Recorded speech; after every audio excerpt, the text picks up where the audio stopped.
महाराष्ट्र राज्य भूमि अभिलेख तांत्रिक कर्मचारी संगठन ने अपनी विभिन्न मांगों को लेकर नागपुर के संविधान चौक पर बेमुदत काम बंद आंदोलन शुरू किया है। इस आंदोलन का नेतृत्व संगठन के अध्यक्ष पवन केवटे और सर चिटनीस अभय पाटिल कर रहे हैं, जिसमें बड़ी संख्या में कर्मचारी शामिल हुए हैं। अध्यक्ष केवटे ने बताया कि आंदोलन का उद्देश्य कर्मचारियों के न्याय, हक और तांत्रिक वेतन श्रेणी से संबंधित मुद्दों को उठाना है। भूमि अभिलेख कर्मियों को तांत्रिक वेतन श्रेणी लागू की जाए, रिक्त पदों की तत्काल भर्ती की जाए, EPCIS और वर्जन 2 साइट को सुचारू रूप से शुरू किया जाए, सर्वरों को रोड प्रणाली के लिए जरूरी लैपटॉप, वाहन और सुविधाएं दी जाए, वर्ग 2 और वर्ग 3 को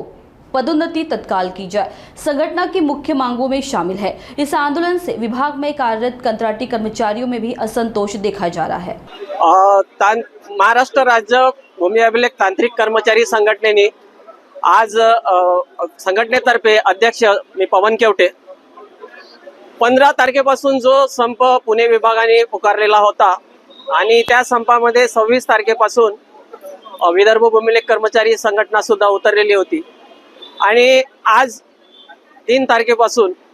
आज महाराष्ट्र राज्य भूमी अभिलेख कर्मचारी संघटना ही सुद्धा या संपामध्ये पूर्ण ताकदीनिशी उतरलेली आहे आणि जोपर्यंत आमचा ज्या मागण्या आहेत जोपर्यंत मान्य करत नाही शासन, तोपर्यंत आम्ही निर्धार पक्का केलेला आहे की आम्ही संप माघारी घेणार नाही आहोत। सगळ्यात महत्त्वाचं तर आमच्या विभागाचा अंतर्गत जी कामं केली जातात ती संपूर्णपणे 100% ही तांत्रिक स्वरूपाची कामं आहे आणि प्रत्येक पद या आमच्या कार्यालयामधील भूमी अभिलेख या कार्यालयामधील संपूर्ण महाराष्ट्रातील सगळी पदं ही सुद्धा तांत्रिक पदं आहेत आणि आमच्यापासून जी कामं झालेली असतात, मग ते भूसंपादन असो, रेल्वेचे संपादन असो किंवा एअरपोर्ट्स असो किंवा इतर कुठल्या ज्या नवीन प्रोजेक्ट्स असो, या सगळ्या यांचं काम आमच्यापासूनच सुरू असते। मोठे जे लेआउट्स असतात, हे प्लॉटची कामं असतात, घरांची कामं असतात, म्युटेशनची कामं असतात आणि या सगळ्या बाबतीमध्ये जर विचार केला तर आमचे हे सगळं काम हे तांत्रिक स्वरूपाचं आहे आणि त्याच्यामुळे आमचं एवढंच मागणं आहे की जर आम्ही तांत्रिक काम करतोय तर आम्हाला तांत्रिक वेतन सुद्धा मिळायलाच पाहिजे। तो आमचा सगळ्या कर्मचाऱ्यांचा हक्क आहे आणि तो मिळायलाच पाहिजे। दुसरं असं आहे की आज कर्मचाऱ्यांची कमतरता भासते, तर कमतरता का भासते तर आज या ठिकाणी 2023-24 मध्ये नवीन मुलांची भरती केलेली आहे शासनाने, परंतु ती मुलं या ठिकाणी नोकरी सोडून गेलेले आहेत कारण इतर विभागामध्ये सुद्धा त्यांना अपॉर्च्युनिटीज मिळालेल्या आणि त्यामुळे इथे कमी पगारामध्ये कोणीही नवीन व्यक्ती काम करायला तयार नाहीये।